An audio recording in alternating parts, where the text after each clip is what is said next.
ఒట్టు పెళ్లి చేసుకున్నాగా, అందుకే దీంతో కాపురం చేస్తున్నాను కానీ నా ఆలోచనలన్నీ నీ చుట్టూనే తిరుగుతున్నాయి. హాయ్ సుబ్బు. అబే ఇది లవ్ కాదు, ఏదో గుర్తొస్తే పూజ చేస్తున్నాను అంతే అంతే అంతే. పూజించడానికి దాని ఫోటో ఎందుకు? ఎదురుగా భార్య నేను ఉన్నాను కదా. ఊసే పిచ్చినా ముద్దు, కాపురం చేయడానికి పెళ్ళాలు, పూజ చేయడానికి లవర్స్ పనికొస్తారు. ఈ వేళలో అంటే ఆలోచనలు దానివేను, కాపురం నాతోనా? ఇక నుంచి ఆలోచనలే కాదు, కాపురం కూడా దాంతోనే చేసుకోండి. ఏంటి మనసులో ఏదో గొణుక్కుంటున్నారు?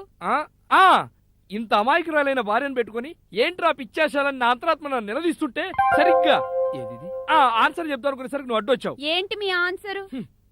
అమాయకురాలైన నిన్ను ఇబ్బంది పెట్టదలుచుకోలేదు సుబ్బలక్ష్మి. అమాయకురాలివి అమాయకురాలివి అని అంటారే గాని అందంగా ఉన్నావు అని అనలేదా?